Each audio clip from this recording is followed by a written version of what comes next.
Hey guys, welcome back to my channel सुरभिपुरी। आज मैं आपको बताने वाली हूँ कैसे फ्रॉड नंबर से या स्कैम से बचे और किस तरीके से लोग हमारे साथ स्कैम करते हैं फ़ोन पे और गूगल पे। जैसे इंटरनेट जो अपन यूज़ करते हैं या फिर फ़ोन पे वगैरह यूज़ करते हैं, नेट बैंकिंग यूज़ करते हैं, उस वजह से कैसे हमारे साथ स्कैम किया जाता है और कैसे हमारा ब्रेन वॉश किया जाता है, आज इस बारे में बताऊँगी।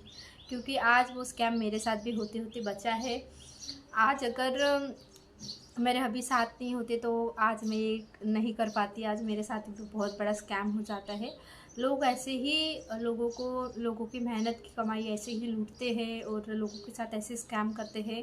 तो इससे कैसे अपना माइंड स्टेबल रखना है और अपने ब्रेन को स्टेबल रख के कैसे अपने मनी बचाने हैं, अपने को कैसे किस तरीके से अपने पैसे बचाने हैं, उस बारे में आज बताऊंगी कि आज भी मैं फंसते फंसते बची हूँ। उनने किस तरीके का मेरा ब्रेन वॉश करा है।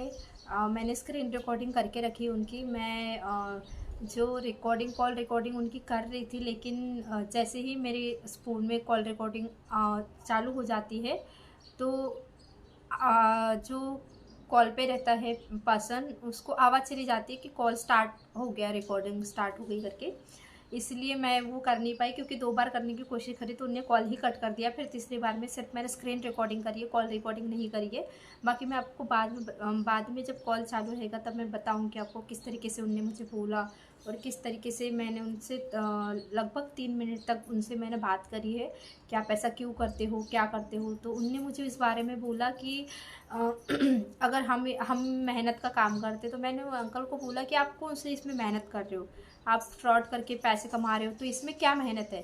तो उनने मुझे क्लियरली बोल दिया कि नहीं, मैं भी मेहनत कर रहा हूँ, मेहनत से ही मैंने बोला लोगों को उल्लू बनाना और लोगों के साथ फ्रॉड करना ही कोई मेहनत का काम नहीं होता। तो उनने सीधा ही बोल दिया मुझे कि नहीं बेटा, बोले हम भी मेहनत करके ही अर्न करते हैं बोले। तो मैंने बोला हर इंसान मेहमान नहीं होता है, उनके भी मिडिल क्लास लोगों की अपनी ही मेहनत की कमाई होती है और आप इस तरीके से जाया ना करो। तो उनने फिर मेरा फ़ोन कट कर दिया ऐसे करने पे और उनने सिर्फ बोला कि बेटा जी, बोले हर कोई पढ़ा लिखा होता है बोले, और कोई फंस भी रहा है तो हमारी अर्निंग हो रही बोले।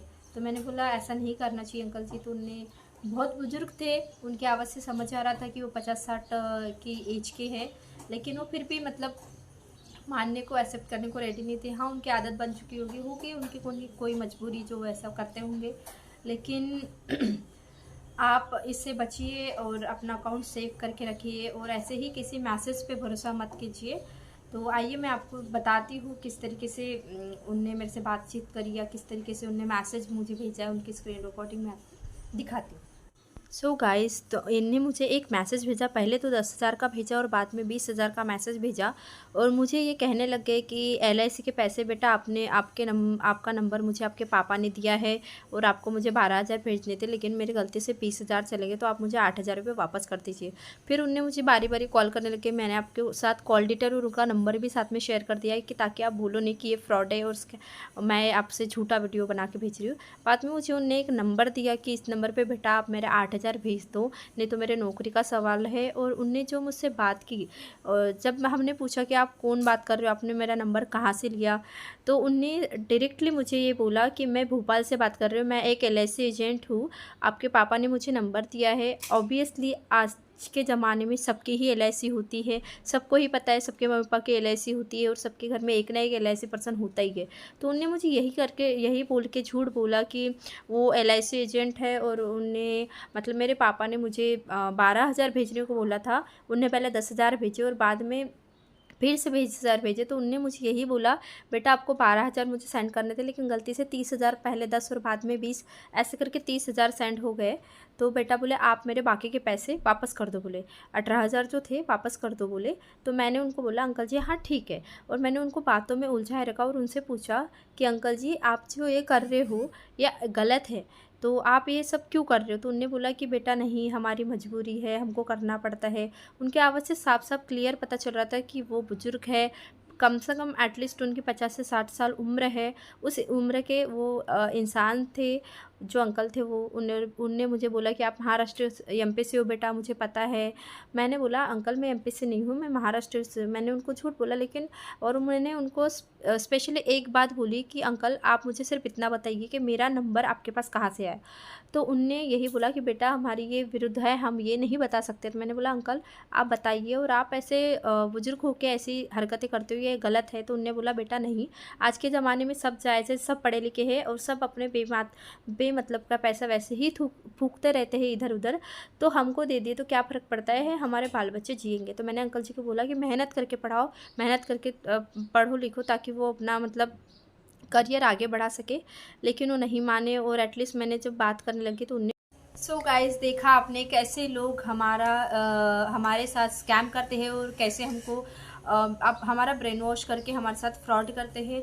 सो गाइस उनने ऐसा इतना फास्टली ये सब चीज़ें करी, और इनने LIC का नाम लेके इतने मतलब अच्छे तरीके से एक्सप्लेन किया कि एक टाइम पे मेरा भी ब्रेन वॉश हो गया था, मैंने भी सोच लिया था। लेकिन मेरे हस्बैंड ने बोला कि ऐसा नहीं होता है, क्योंकि उन्हें इसलिए बोला क्योंकि सिर्फ मुझे टेक्स्ट मैसेज आया था, मुझे कोई भी फ़ोन पे का मैसेज या गूगल पे का मैसेज या पेटीएम पे कोई मैसेज नहीं आया था।